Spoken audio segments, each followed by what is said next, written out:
Alright, this is my Vtuvia. I think that's the way you say it. If not, well, that's how I'm going to say it anyways.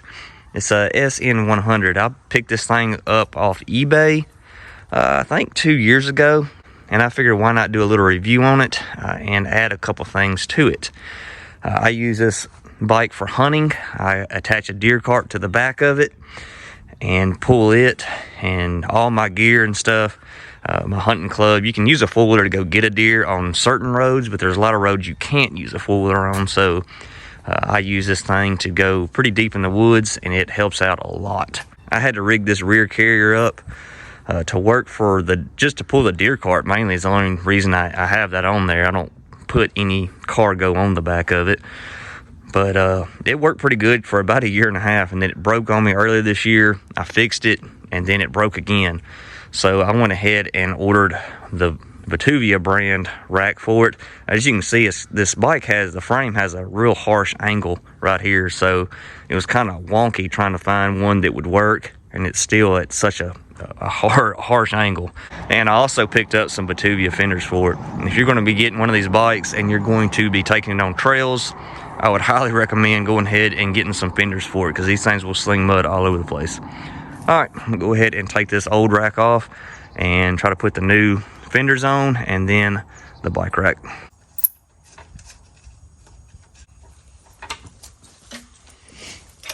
I was going to film putting these fenders and bike rack on, but I ran into a lot of problems. These fenders are pretty much junk. I would not suggest getting these fenders. I looked at a bunch of pictures, and some people are using kind of like a little rear motorcycle that attaches to your seat post. It's just like a little back fender.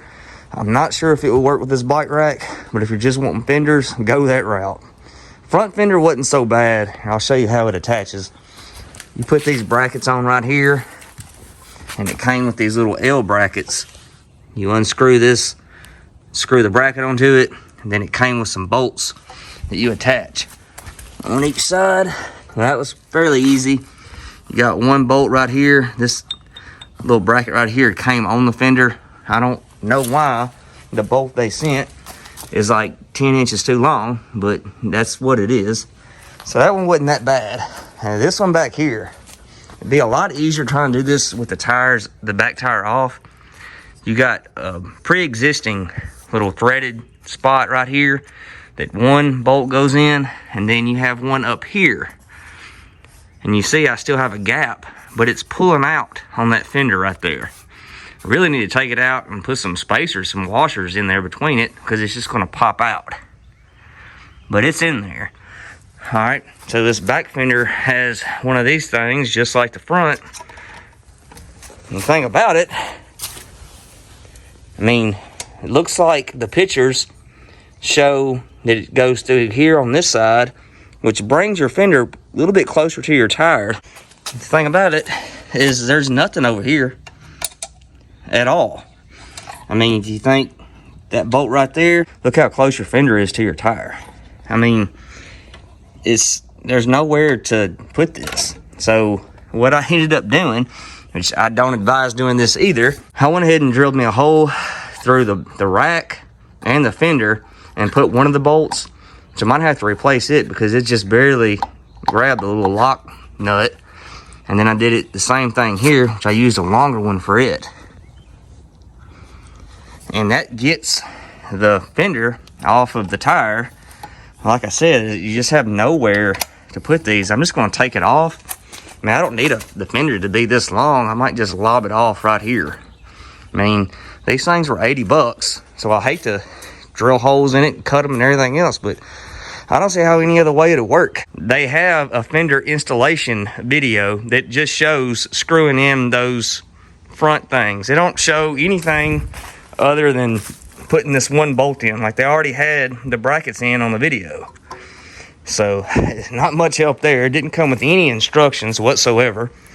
So good luck with that. Like I said, I'm just gonna cut this back one off and do away with that. I mean, the main thing is if you're on a real muddy road or wet, this back tire will throw water up on your back. So all I needed is to be like right here anyways. So I'm gonna go ahead and do that with an angle grinder. and cut up my $80 fenders that I done bought. So Vtuvia, y'all need a lot of work on y'all's fenders. That's kind of ridiculous. All right, I got it on there. I went ahead and lobbed off a good bit of that fender. I think that's going to be fine. And what I ended up doing, this is the deer cart I use. This is actually a cart from Rambo. It's a really nice cart. If you're just looking for a deer cart and not even using a bike, I would suggest get one of these. They're a little pricey, but man, they're really worth it. It folds up. This whole top section will fold down and make it more compact. Now what I ended up doing, the back of this rack has these slots right here, if you see them.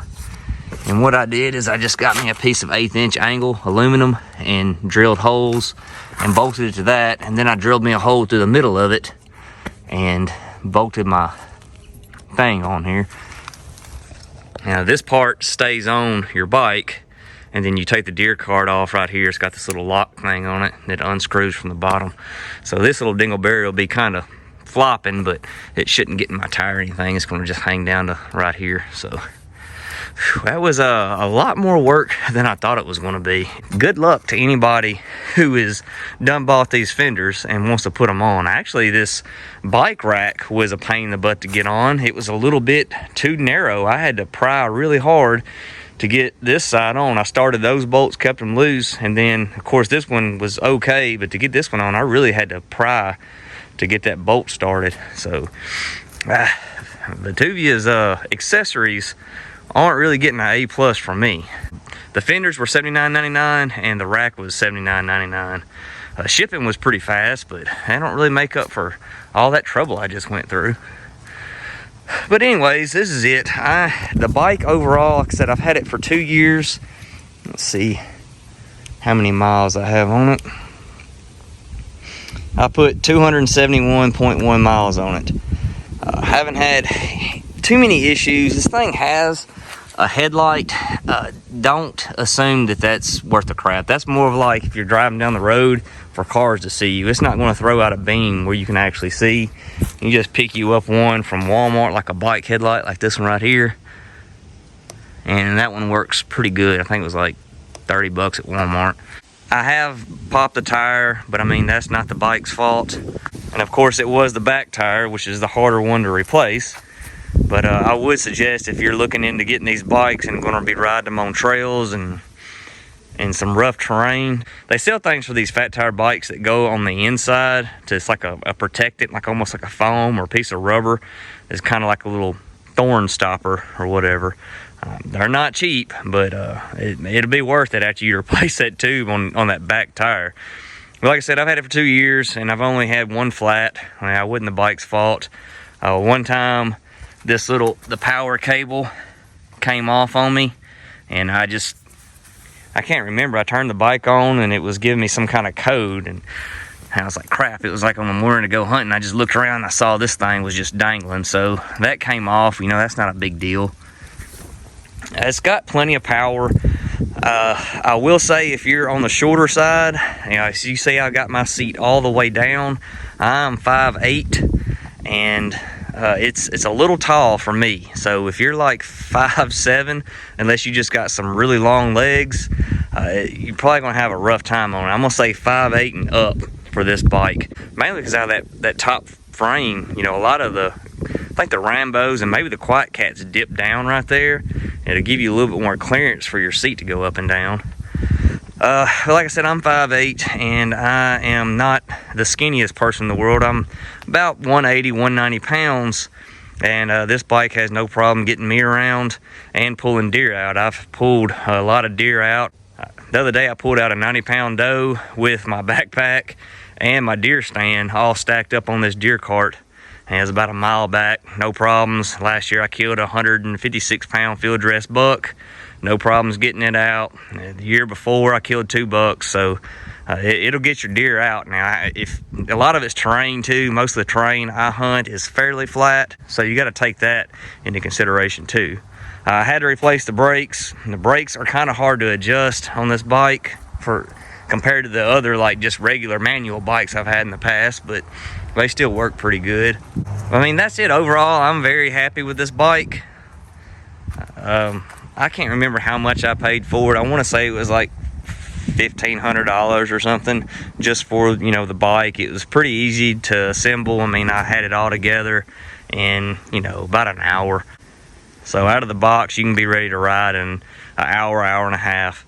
Now, I was a little skeptical on getting a bike called Vtuvia because I'd never heard of it before. I can't remember all the specs, you know, the amp hours and all that. It does have a lithium battery, I know that.